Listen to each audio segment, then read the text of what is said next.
Hi everybody. Hi Mom. Just kidding. She hates me.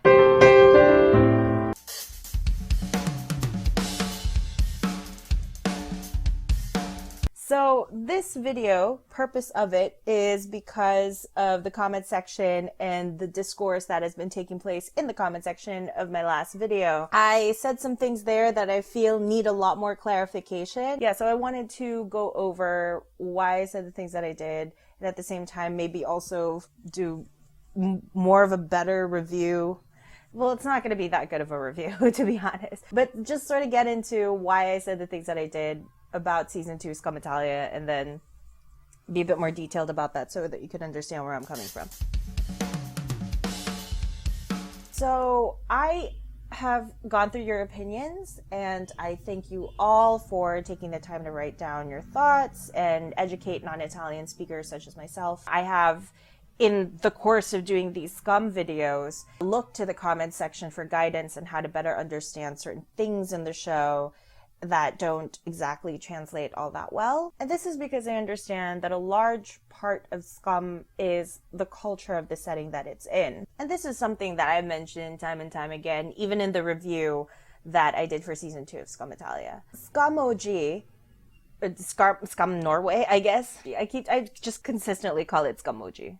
Skamog. It uses Norwegian culture almost like one of the characters, since it's featured so heavily even in the plot development, right? Like with Ruspos. And actually, looking into that example a little bit further, and I promise that I have a point with this, I promise. In the case of Sana, right, who struggled with her identity in her season, one of the lines that I appreciated was her talking about how she's not Norwegian enough or not Muslim enough. And in her struggle to marry the two cultures, she exhausted herself and hurt the people that she cared about the most. Now, I am neither Norwegian nor Muslim, but because I appreciate Sana's character, what was important to her started becoming important to me, because I love Sana's character to bits. She's so imperfect, but she's a fighter. She's like steadfast and loyal and passionate and driven. And I didn't like her because of her culture. I started wanting to learn about her culture and liking it because of her. And that's part of why I love Skam OG or Skam Norway. It was a Norwegian show written by Norwegians for Norwegians.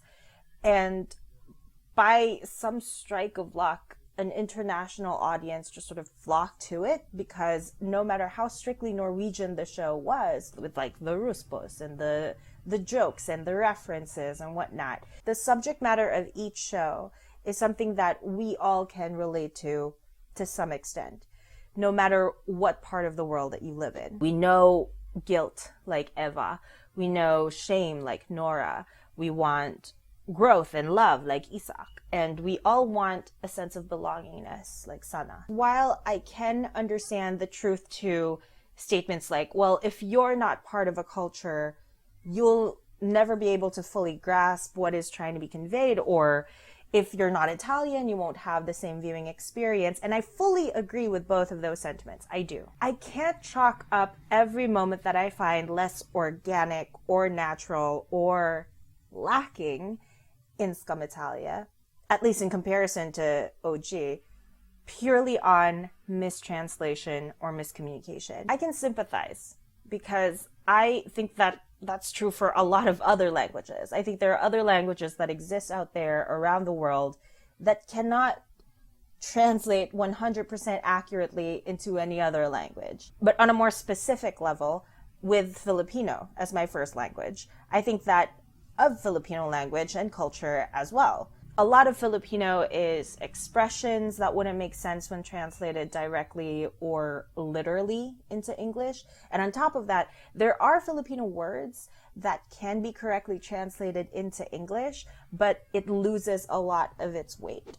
I'm editing right now, but I had to add this in very briefly because I couldn't think of the perfect example for what I was trying to say here in this portion of the video. Right now I did think of one. It's the word in Tagalog, balahura, Tagalog or Filipino. Google Translate doesn't even have it. I tried doing Google Translate at first and it didn't show up the translation for it. It couldn't translate directly, so I had to just like Google it. Balahura, if you can see on my screen, it directly translates to shameless.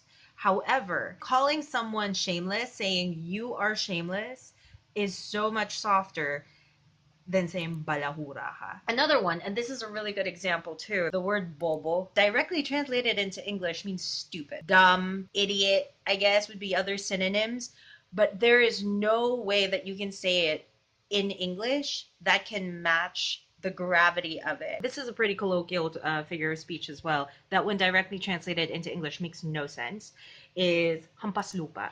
Hampas lupa, I think, means poor or scum, like actual scum of the earth, like dirt, you're nothing. But directly translated into English, hampas lupa is hit ground. I still try to keep these things in mind. You know, I don't go into foreign media thinking that translations or subtitles equal 100% comprehension. So let's get into these comments. English, as I said, is my second language. I'm sorry if I'm being repetitive right now. I'm going to be repetitive a lot throughout this video just to make sure that I get my point across. Kind of like how girls is a thing for stripper bars.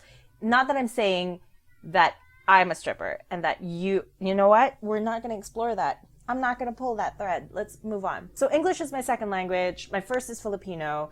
No, I don't speak Italian. Okay, but the reason that I bring that up is just to put across that point that I don't just view what is natural through a westernized lens. So Filipino is a borrowed language. It borrows a lot from so many other languages that have already existed before it. The bulk of its influence is from Spanish. And this is also why there are some words in Italian that I can manage to either translate directly in my head or am able to make an educated guess because of its resemblance to Spanish. And then because Spanish resembles Filipino. I just want to check on time.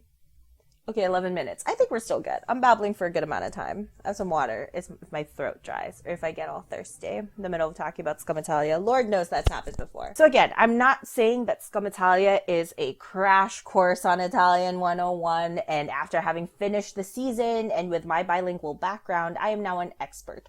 No. Okay, I just want to put these credentials on there in preparation for what I'm about to be discussing later in the video. First, I want to bring up the focus here on translations.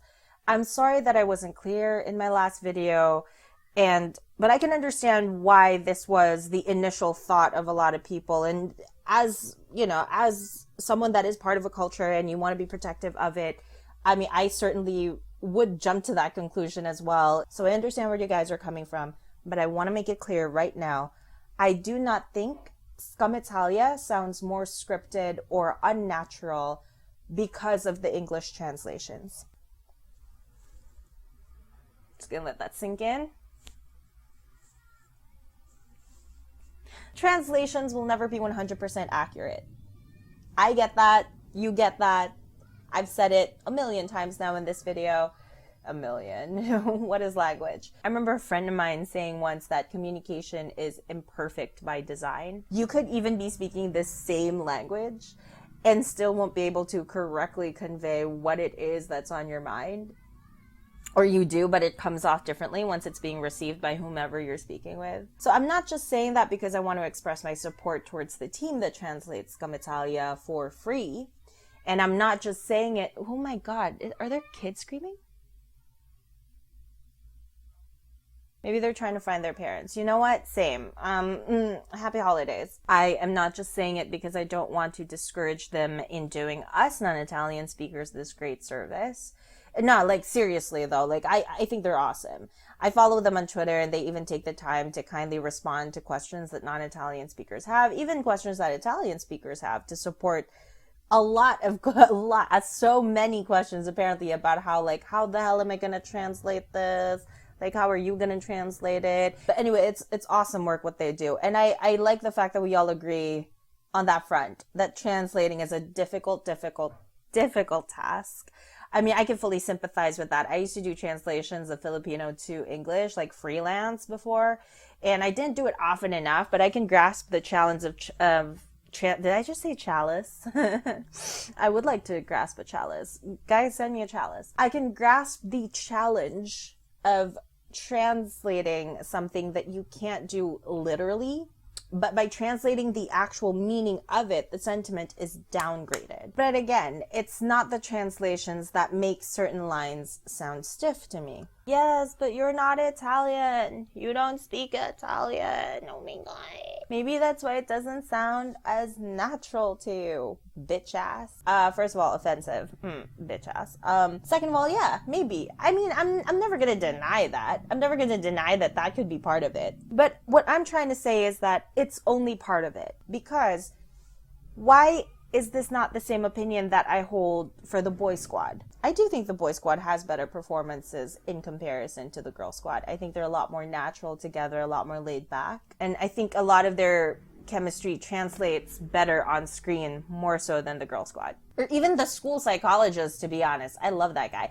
You know what? If we're going to get into it, I feel like the best example I have for what sounds natural to me or who looks like is just championing their performance is Giovanni. I think that Jo as a character is already like eons more interesting and mature than Jonas ever was. And that aside, the nuances in his character, in his acting, I mean, not all of which can come from a script. And I fully recognize that. Like, he had to bring this character to life, and he did so in a pretty effortless manner. Another example is Emma. Emma is a bit more subdued in her performance just compared to Giovanni. Giovanni is, you know, he's more expressive. Emma's more cool. She's more laid back. She's more mellow and secure. And in every scene that I saw her in, I believed her. I believed her to be this character that was separate from Emma in OG Skam.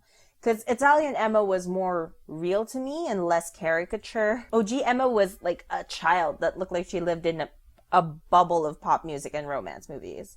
You know, she seemed like the love child of that. So the fact that she outed Isak with very little care about the consequences, that made sense for OG Emma's character. I was like, yeah, it sounds like something insensitive and stupid that someone like that would do. Negligent little shit that she would. Okay, I'm fine. I'm over it. But every time I think about it again, I want to stab her in the eye, in the throat, and in the uterus. Like, and not even in that order. Italian Emma, on the other hand, like, she knew better. I never saw her to be vengeful. Even during her and Marti's fling, she wasn't too all over him. She wasn't starved for attention. You know, she knew what she wanted, and she acted accordingly. And I'm hesitant to bring this up because this is something that I'm going to be discussing in future videos.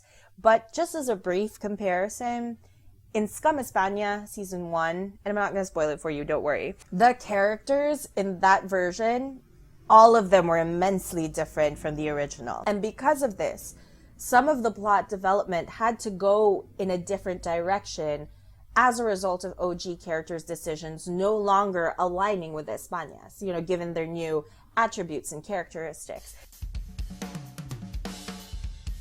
So I think this comment about Marti and Niccolo repeating or echoing Isak and Evan's improv lines, it really put into words what I had not realized before. And I'd like to expand on it. So I've said this before, but it bears repeating again and again and again and again and again. I do not think originality holds a higher rank than execution.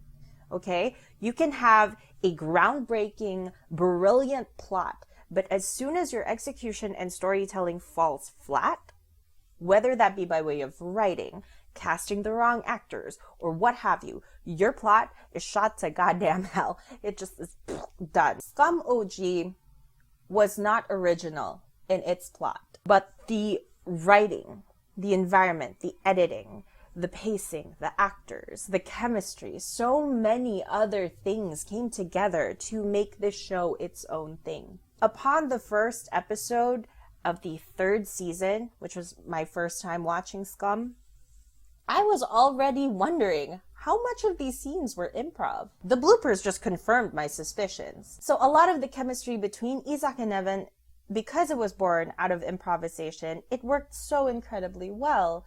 And as a comparison, when Marti and Niccolo recreate those scenes in a way where they copy even the improvised lines, it doesn't sound as natural to me anymore, because the source was born out of something that is strictly Isak and Evan. Vær så snill. Kunne gjort det gratis. Det fint å få det. Får du betalt? Ja, moren din payer meg 500 uker. What? The joke about Isak being paid by his mom is a very Isak joke. I'm not saying that Isak came up with that joke and no one else is allowed to make that joke, okay? I'm just saying that it's a very dirty, specific joke to the kind of humor that Isak has, which I think is different from Marti's sense of humor. This feels like I'm nitpicking. I feel it too. I feel like I am nitpicking because it's such a small detail.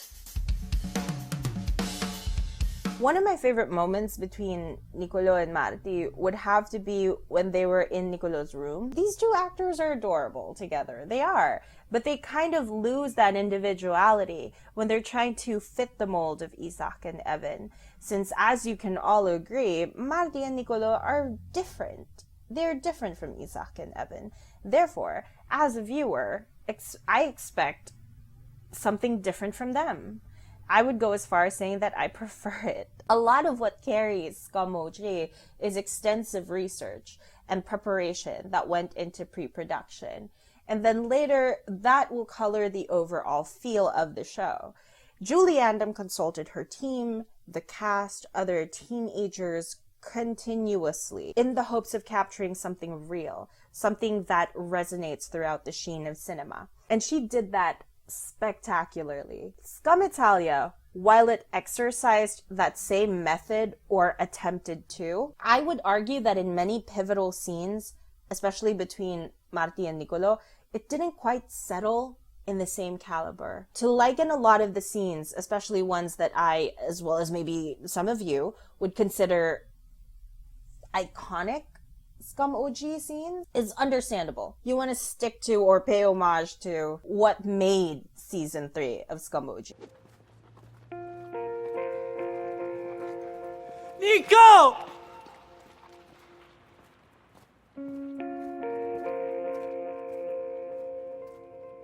Evidence of this is the 1 or 2 times that Marti and Niccolo deviated from Isak and Evan and actually brought to light a different dynamic.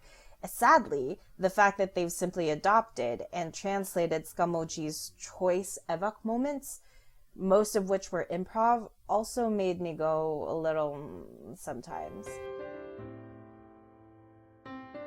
Alright, so right now I'm going to go into all of the other... Ooh, you can't see me. She's back. Hide and seek, bitch. Holy shit, I lost so many subscribers. I'm trying not to be too depressed about it. It's not your guys' fault. Obviously, it's fine. It's not fine. Martino made a great gesture when he decided to throw the weed. He gives up to one of his bad habits for his boyfriend. Everything in moderation, right, guys? Never mind. Moving on. Maybe when I go to school, they will call me names, or if I go outside, I will risk getting punched. If anyone were to punch me purely for being gay, I'm gonna slap my dick on their fucking faces. Guys, the subtitles completely distort the real dialogue. This is 90% of the comments I got at this video. Again, I completely understand it, but I hope I got my point across that it's not the translations that I'm having issues with. Busta de piscio. I tried. Is it piscio, piscio? I don't know. Everything with the boy squad is improvised, and I'm really sorry that you can't notice that because it is something that only native Italians can see. In this clip, we have a funny moment where there's not a talk included. Giovanni decides to go have a chat with La Argentina.